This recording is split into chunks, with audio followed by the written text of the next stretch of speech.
नमस्कार दोस्तों, तो आप सब कैसे हैं। तो आप सबका स्वागत करते हैं हम अपने चैनल वंदना काव्या में। तो आप सब कैसे हैं ये बताने के लिए हमेशा की तरह कमेंट बॉक्स में जय माता दी जरूर लिखिए। तो दोस्तों, आज का जो प्रश्न है वह है, धर्म बड़ा है या लक्ष्मी। दोस्तों, आज की जो कहानी है वह बहुत ही ज्ञानवर्धक और प्रेरणादायक होने वाली है। माता, बहनों और भाइयों से निवेदन है कि आप लोग इस कहानी को पूरा मन लगाकर सुने और हाँ, वीडियो के बीच में ही ना छोड़ें। पूरी जानकारी लेने से इससे पहले कि मैं कहानी को सुनाऊं, आपने अगर हमारे चैनल को सब्सक्राइब नहीं किया है तो कर लीजिए और साथ ही बगल में बने घंटी के निशान को प्रेस जरूर कर लेना, ताकि हमारे हर आने वाली वीडियो का नोटिफिकेशन आपके पास सबसे पहले पहुँचे। तो दोस्तों, बिना किसी देरी के हम कहानी को शुरू करते हैं। एक बार लक्ष्मी और धर्म में बहस हो जाती है। लक्ष्मी कहती है मैं बड़ा हूँ और धर्म कहता है मैं बड़ा हूँ। दोनों लोगों में जोरदार बहस होती रहती है। तब लक्ष्मी गेट में हमें महाराज इंद्र के पास जाना चाहिए, वहीं इसका फैसला करेंगे। तब धर्म ने कहा ठीक है। दोनों लोग महाराज इंद्र के पास गए। महाराज इंद्र उन दोनों को आते देख खड़े हो गए और हाथ जोड़कर बोले, माँ लक्ष्मी, धर्म मैं आप लोगों की सेवा क्या कर सकता हूँ। फिर महाराज इंद्र, हम दोनों आपके पास फैसला करने आए हैं कि हम दोनों में कौन बड़ा है, धर्म बड़ा है या लक्ष्मी। यह बात सुनते ही महाराज इंद्र सोने लगे। अगर मैं कहता हूँ धर्म बड़ा है तो लक्ष्मी माँ मेरी साथ छोड़ देगी। अगर मैं कहता हूँ कि लक्ष्मी बड़ी है तो धर्म मेरा साथ छोड़ देगा। तब महाराज इंद्र ने एक युक्ति निकाला और कहा, हे माँ, मुझे भी अच्छा फैसला चाहिए, मुझे भी सही फैसला का इंतजार है। एक राजा कर सकता है। तब माँ लक्ष्मी ने कहा, वह कौन व्यक्ति है। तब महाराज इंद्र ने कहा, पृथ्वी लोक पर ही एक राजा है, विक्रमदत्त। आप उसके पास जाइए। वहाँ राजा बहुत ही धर्मपरायण और बहुत ही दयालु और बहुत ही उपकारी है। वह आपके इस फैसले का निर्णय करेगा कि आप दोनों में से कौन बड़ा है। यह बात सुनते ही माँ लक्ष्मी कहती है, ठीक है, हम उनके पास जाते हैं। आप धर्म और लक्ष्मी में कौन बड़ा है वो महाराजा ही बात करेंगे। तो विक्रमदत्त के पास पहुंच जाते हैं। तब महाराज विक्रमदत्त महालक्ष्मी और धर्म को अपने सामने देखते हैं तो हाथ जोड़कर उन्हें सिंहासन पर बैठने के लिए कहते हैं। तो कहते हैं, कहिए आप लोग कि मैं क्या सेवा कर सकता हूँ। तो लक्ष्मी कहती है, हे राजन, मैं और धर्म आपके पास आए हैं एक फैसला करने। तब राजा ने कहा, क्या फैसला है। तब धर्म ने कहा राजा कि आप इस फैसला कीजिए कि मैं बड़ा हूँ या लक्ष्मी, क्योंकि अगर धर्म ना रहे तो आदमी का जीवन व्यर्थ है, कि जीने का कोई महत्व नहीं। बिना धर्म के मनुष्य के समान, पशु के समान जीवन में है तो पूरी तरह खालीपन आ जाता है। अगर धर्म ना रहे तो तब महालक्ष्मी कहती है कि हे राजा, अगर लक्ष्मी ना रहे, धन ना रहे तो मनुष्य का जीवन नरक हो जाता है। उसे दर दर की ठोकरें खानी पड़ती है, उसे गरीबी में जीवन यापन करना पड़ता है, वो दरिद्र हो जाता है, उसे अच्छा दुख मिलता है।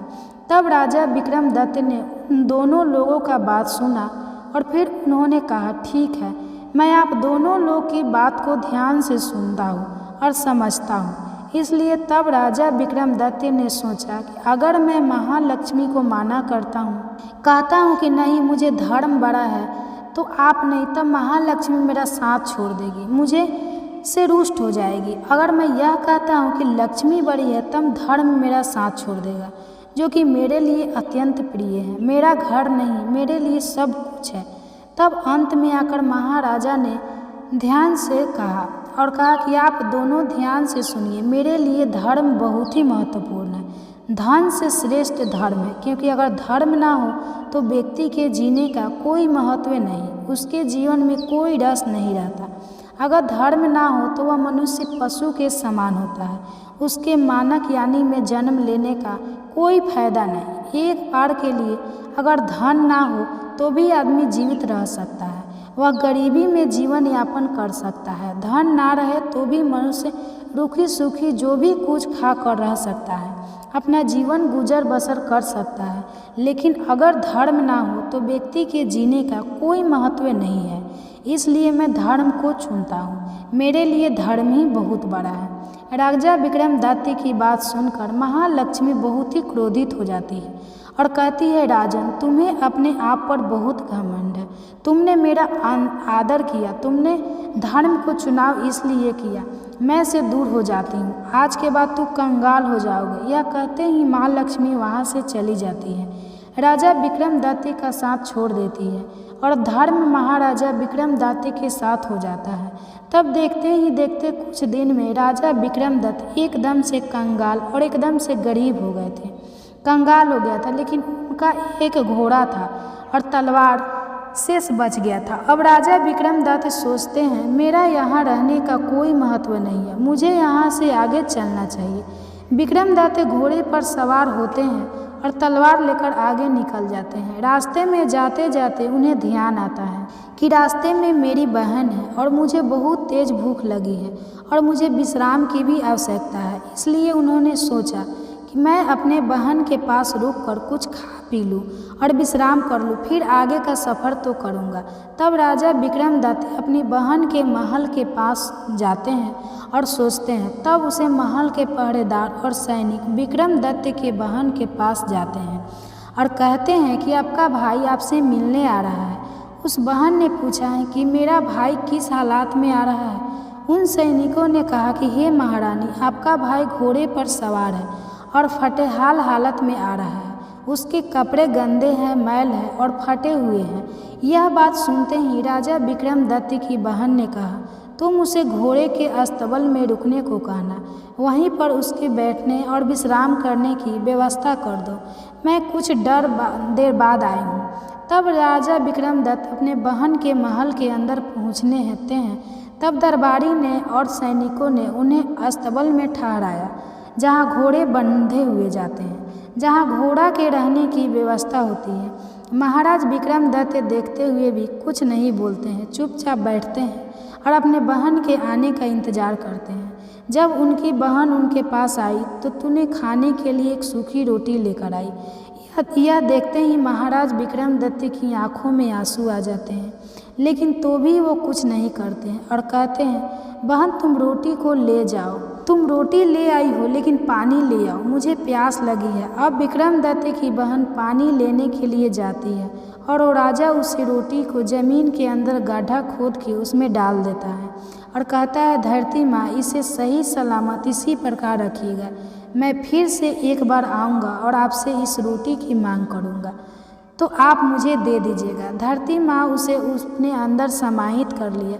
फिर क्या था, राजा विक्रमदत्त किसी से भी न बताया, चुपचाप वहाँ से निकल जाते हैं और आगे का सफ़र तय करते हैं। रास्ते में चलते चलते उनके मित्र का घर आता है तो वह सोचते हैं कि यह मेरा बहुत ही प्रिय और बहुत ही घनिष्ठ मित्र है, मैं इसके पास जाता हूँ, इसके पास कुछ भोजन करके विश्राम कर लूँगा। विक्रमदत्त के मित्र ने देखा कि मेरा मित्र आया है तो उसने विक्रमदत्त का खूब स्वागत किया और उसे भोजन करने के लिए कहा। तो जिस स्थान पर राजा विक्रमदत्त भोजन करने के लिए बैठते थे उनके पीछे एक खूंटी था। खूंटी पर ही लक्का टंगा हुआ था। जैसे ही राजा विक्रमदत्त एक निवाला अपने मुंह में डालते हैं, वह जो खुट्टी होती है अपने अंदर उसे हाड़ को समाहित करने लगती है, निगलने लगती है। यह बात देखते ही राजा विक्रमदत्त समझ जाते हैं कि यह जो हो रहा है माँ लक्ष्मी की वजह से हो रहा है। वह मुझे रुष्ट है और बहुत ही क्रोधी थी, वहीं यह सब कर रही है। इसी तरह करते करते जब वह पूरा भोजन खत्म करने लगता है तब वह खुट्टी पूरी तरह से उसे हाड़ को अपने अंदर निकाल जाती है। जब उस दोस्त की पत्नी यह देखते हैं कि उसका नौलखा हाड़ खूंटी से गायब है तब वह विक्रमदत्त को चोर लगाने लगती है, चोरी का इल्ज़ाम लगा सकती है और कहती है, आपने ही मेरे हाड़ को चुराया है, आप कंगाल हो गए हैं, इसलिए आपके मन में चोरी का भाव आ गया है, इसलिए आपने मेरे हाड़ को चुरा लिया। लेकिन उसे दोस्त ने कहा कि नहीं नहीं, मेरा मित्र कभी चोरी नहीं कर सकता, मैं इससे बचपन से जानता हूँ, यह कभी चोरी कर ही नहीं सकता। उस मित्र के लाख समझाने के बाद भी उसकी पत्नी नहीं मानती और राजा विक्रमदत्त को अपने घर से बाहर निकाल देती है। तो दोस्तों इतना सब होने के बावजूद राजा विक्रमदत्त कुछ नहीं कहते और शांत होकर घर से बाहर निकल जाते और आगे का सफ़र फिर से तय करने लगता है। अब चलते चलते उन्हें रात हो जाती है और वह सोचते हैं कि रात में सफ़र करना ठीक नहीं है, हम सुबह में सफ़र करेंगे। यह सोचकर राजा अपने घोड़े को खड़ा करते हैं और अपने तलवार को लेकर एक पेड़ के नीचे बैठ जाते हैं। कुछ ही देर बाद उन्हें नींद आ जाती है और इस स्थान पर 2 चोर लेकर के आते हैं और पीछे से राजा के सैनिक उनके पीछे पीछे आ रहे हैं, क्योंकि उन चोरों ने राजा के ही राजमहल में चोरी किया था। यह सब देखते हुए दोनों चोर डर जाते हैं, सोचते हैं कि सैनिक अब हमारे करीब आ गए हैं, हमें पकड़ लेंगे। तब उन चोरों ने चोरी किया हुआ धन को महाराजा विक्रमदत्त के पास छोड़कर वहां से भाग जाते हैं। जब सैनिक राजा विक्रमदत्त के पास आते हैं तो देखते हैं कि इतना सारा धन पड़ा हुआ है, तो वह सोचते हैं कि यही चोर है। विक्रमदत्त को गिरफ्तार कर लिया जाता है, उन्हें कैद करके राजा के पास लेकर जाया जाता है। राजा यह सब चीज़ देखकर बहुत ही क्रोधित होता है। इस बात से गुस्सा होकर राजा ने आदेश दे दिया कि इस व्यक्ति का हाथ और पैर काट दिया जाए, इसे अपंग बना दिया जाए। इतना सुनने के बाद भी विक्रमदत्त अपने सफाई में कुछ नहीं कहते, मौन रहते हैं। राजा के सैनिकों द्वारा विक्रमदत्त का हाथ और पैर काट दिया जाता है। राजा ने फिर आदेश दिया कि इसे नगर के ही चौराहों पर बैठा दिया जाए, ताकि लोग देखें और इसे सबक लेने की हमारे राज्य में चोरी करने का क्या परिणाम होता है। तो राजा के सैनिक विक्रमदत्त को उठाकर नगर के ही चौराहों पर बैठा देते हैं। अब हर रोज उसे चौराहे के पास से गुजरा विक्रमदत्त को देखकर उन्हें थूकता और उन्हें गालियाँ देता और कहता कि यह तो चोर है, चोरी करेगा तो ऐसा ही फल पाएगा ना। यह कहते हुए लोग वहां से गुजर जाते, चले जाते। लेकिन एक दिन की बात है, एक दिन इस रास्ते से मटकी लिए हुए जा रहा था, वह बहुत ही दयालु था। विक्रमदत्त जब उस व्यक्ति को देखते हैं तो समझ जाते हैं यह व्यक्ति स्वभाव का बहुत अच्छा है। तो उसने उस व्यक्ति से कहा कि हे राहगीर, आपके पास अगर पानी हो तो मुझे पिला दीजिए, मुझे बहुत ही प्यास लगी है। उसे ग्वालों ने बिना सोचे समझे अपने हाथ से इसे पानी निकालकर विक्रमदत्त को पिलाया और कहा, तुम चोरी क्यों किया? अगर चोरी नहीं किया होते तो ऐसी सज़ा नहीं मिलती। ना तुम चोरी किया हो तो राजा के दोषी हो, फिर भी मैं तुम्हें पानी पिला रहा हूँ। और फिर वहाँ से चल बसा। जब दूसरे वाले नगर में तो बचता है, लेकिन उसका भी खत्म नहीं हो रहा था। यह देखकर वो बहुत ही हैरान होता है कि मैं इतना सर बीच रहा हूँ, फिर भी मेरे मटके से गिर खत्म नहीं हो रहा है। यह देखते हुए वह सोने लगता है। यह क्या बात है, पूरा दिन का कमाई करने के बाद उसके पास अच्छी खासी रकम हो जाती है और वह अपने घर आता है और अपनी पत्नी से कहता है कि आज बहुत ही विचित्र बात हुई। मैंने राजा द्वारा सजा पे गए इंसान का मदद किया और पानी पिलाया, तो आज मेरे साथ एक चमत्कार हुआ। मैं जितना भी घाड़ा बेच रहा था उतना ही ज़्यादा बढ़ रहा था। मेरी मटकी में से घी खत्म ही नहीं हो रहा था। लगता था वह जरूर कोई दिव्य आत्मा है, वह कोई अच्छा पुरुष है। तब ग्वाली की पत्नी ने कहा कि यह स्वामी, हमारे पास एक भी औलाद नहीं है, हम औलाद के सुख से वंचित है, हम लोग इतनी बूढ़े हो गए। आप ऐसा करिए कि उस व्यक्ति को हमारे घर लेते आए, हम उसे अपना बेटा समझकर, बेटा मानकर उसके साथ जीवन यापन करेंगे। तब ग्वाले ने कहा, तुम्हारी बात तो ठीक है, लेकिन उसके लिए हमें राजा से इजाज़त लेनी होगी, उनकी अनुमति लेनी होगी। उसकी पत्नी ने कहा, वह बेचारा हाथ पैर से अपंग है, हम लोग के साथ रहेगा तो उसका भी मन भला रहेगा और हमें भी अपने पुत्र का होने का अनुभव प्राप्त होगा। तब उस वाले ने अपनी पत्नी की बात को सुनते हुए राजा के पास जाता है और कहता है, महाराज, आपने जो अपराधी का हाथ पांव काट कर चौराहे पर बैठा दिया है, मैं उसे लेना चाहता हूँ, मैं उसे अपने साथ ले जाना चाहता हूँ। तब महाराज ने कहा, वैसे भी वो हमारे किसी काम का नहीं है, उसके हाथ पांव तो है नहीं, हमारे नगर में बोझ बना हुआ है, तुम ले जा सकते हो, हमें कोई आपत्ति नहीं है। यह सुनते ही ग्वाला भाग जाता है और राजा विक्रमदत्त को अपने नौकर चाक से सहायता से अपने घर को लेता है और उन्हें नहला धुला कर स्वच्छ वस्त्र पहना और भोजन कराता है और कहता है, आज से तुम मेरे पुत्र रहोगे, हमारा कोई संतान नहीं है, हम बूढ़े हो चुके हैं, कम से कम बुढ़ापे में ही हमें संतान का सुख मिलेगा। इसलिए मैं तुम्हें अपने पास लाया हूँ। क्या तुम्हें मेरा बेटा बनना स्वीकार है? राजा विक्रमदत्त ने कहा, हाँ, मुझे आपका पुत्र बनना स्वीकार है। राजा विक्रमदत्त उस वाले के पास उसके लड़के के रूप में रहने लगता है। तो यह दोस्त इस नगर के राजा की जो पुत्री थी वह बहुत ही विदुषी और बहुत ही दूरदर्शी थी।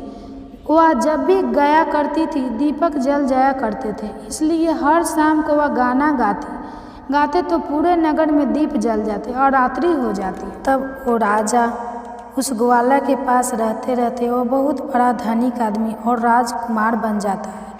उस राजकुमार का शादी एक राजकुमारी के साथ हो जाता है। तो उस राजकुमारी के साथ धीरे धीरे वह समय व्यतीत करने लगता है और खुशहाली जीवन जीने लगता है। लेकिन वो कोई साधारण राजा नहीं था, उसके साथ तो धर्म था। तो ये सब सुनते सुनते और उस राजा की पत्नी ने उसका कथा पूरे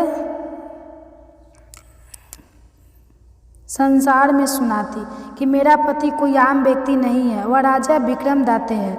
यह बात सुनते ही पूरे भाइयों के कान खड़े हो जाते और यह बात राजा के पास भी जाती। तो राजा दौड़े दौड़े अपनी बेटी के पास आते हैं और कहते हैं, पुत्री, मुझे माफ़ कर दो, मुझे गलती हो गई। हम अपने दामाद को राजमहल में बुलाना चाहते हैं। विक्रमदत्त राजा के पास गए। राजा ने उन्हें साक्षात प्रणाम किया और कहा, हे महाराज, मुझे गलती हो गई। आप इतने धर्मात्मा व्यक्ति और मैंने आपका हाथ पांव कटवा दिया, लेकिन फिर भी मुझे क्षमा कर दीजिए। तब राजा विक्रमदत्त ने कहा, आप लोग की कोई गलती नहीं है। यह जो भी कुछ भी हुआ है माँ लक्ष्मी की वजह से हुआ है।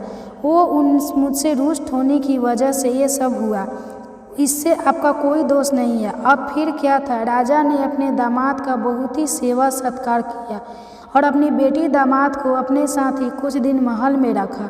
उसके बाद राजा विक्रमदत्त ने कहा, मुझे अपने नगर जाना की इच्छा हो रही है, मैं अपने नगर जाना चाहता हूँ। तब राजा ने खूब सारा धन दौलत लेकर और लौटा दिया अपने बेटे को और अपने दामाद के साथ विदा किया। रास्ते में आते समय राजा विक्रमदत्त को अपने मित्र का घर मिलता है और वे अपने मित्र के घर जाते हैं। विक्रमदत्त का मित्र यह देखकर बहुत ही प्रसन्न होता है और सेवा सत्कार करने के बाद विक्रमदत्त के मित्र ने खाने का आग्रह किया।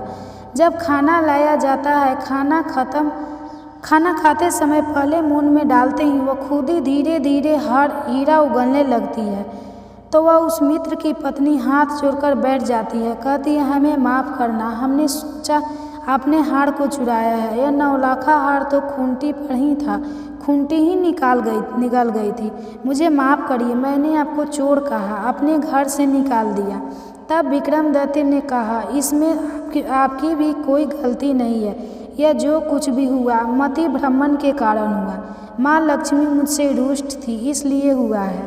और अपने मित्र को क्षमा करते हुए राजा विक्रमदत्त वहाँ से विदा लेते हैं। जब वो आगे बढ़ते हैं तो उनकी बहन का ससुराल आता है। तब वो अपने बहन के ससुराल जाने की इच्छा करते हैं। राजा विक्रमदत्त को दूर से ही आते हुए सैनिक देख लेते हैं और उनकी बहन के पास जाते हैं, कहते हैं, आपका भाई आपसे मिलने आ रहा है। तब उनकी बहन कहती है कि मेरा भाई किस हाल में आ रहा है। तब वह सैनिक कहते हैं कि आपका भाई लाव लश्कर के साथ सजा घोड़े पे बैठकर अपनी पत्नी को लेकर आ रहा है। तब उसे रानी ने कहा, मेरे भाई का स्वागत किया जाए, उसे राजमहल में ठहरने का इंतजाम किया जाए। जब राजा विक्रमदत्त अपने बहन के महल में पहुंचते हैं तो उनका खूब आदर सत्कार होता है, उन्हें राजमहल में ठहराया जाता है। राजा विक्रमदत्त अपने बहन का हाथ पकड़ते हैं और उन्हें इस अस्तबल में ले जाते हैं जहाँ घोड़े बंधे जाते थे और धरती माता से कहते हैं, हे माँ, मैं आपसे अपनी अमानत लेने आया हूँ, कृपया कर आप मुझे मेरी अमानत दे दीजिए। यह कहते ही यह धरती फट जाती है और उसमें से रोटी निकाल जाता है। उस रोटी को उठाकर राजा विक्रमदत्त कहते हैं, हे बहन, तुमने मुझे अगली बार आने पर इसी रोटी को खाने को दिया था ना। तब उसकी बहन फूट फूट कर रोने लगती है और कहती है, भैया, मुझसे गलती हो गई, मैंने जो आपके साथ व्यवहार किया मुझे क्षमा करिए। तब राजा विक्रमदत्त ने कहा, नहीं, मैं तुमसे रुष्ट नहीं हूँ, मैं तुमसे नाराज़ नहीं हूँ, लेकिन मैं तुम्हें यह बताना चाहती हूँ कि अपनों के साथ कैसा व्यवहार करना चाहिए। अपनों के साथ किसी भी स्थिति में उसे किस तरह से व्यवहार करना चाहिए यह तुम्हें मैं बता रहा हूँ, लेकिन इसके बारे में तुमसे नाराज़ नहीं हूँ। बस तुम्हें यह सीख लेना चाहूँगा कि हमें अपनों से व्यवहार कैसा करना चाहिए। यह सब सुनते ही राजा विक्रमदत्त की बहन बहुत ही लज्जित होती है। जब राजा विक्रमदत्त अपने नगर को चले जाते हैं तो नगर के मुख्य द्वार पर ही माता लक्ष्मी राजा विक्रमदत्त का प्रतीक्षा कर रही थी। यह विक्रमदत्त, मैंने तुम्हारा खूब परीक्षा लिया, तुम्हें खूब प्रताड़ित किया, लेकिन फिर भी मेरे इस परीक्षा में तुम सफल रहे। मैं मानती हूँ कि धर्म सबसे बड़ा है, मुझे भी बड़ा धर्म है। अगर कर्म है तो कमी है, जहाँ धर्म रहेगा वहाँ लक्ष्मी भी रहेगी। मैं तुम्हें आशीर्वाद देती हूँ कि तू चिरंजीवी हो, तब तक पृथ्वी रहेगी, जब तक तुम्हें कोई नहीं भूलेगा, तब तक तुम्हें याद किया जाएगा। यह आशीर्वाद देते ही माँ लक्ष्मी वहाँ से ध्यान हो जाती है और राजा का महल राजपथ वापस आ जाता है और राजा विक्रमदत्त अपने महल में सुख चैन से राज्य करने लगता है। तो दोस्तों, आपको यह कहानी कैसी लगी? उम्मीद करती हूँ अच्छी लगी होगी। अगर हमारी कहानी आपको अच्छी लगी तो चैनल को सब्सक्राइब कर दीजिए और साथ ही कमेंट बॉक्स में जय माता दी जरूर लिखिए। तो वीडियो को अंत तक बने रहने के लिए धन्यवाद।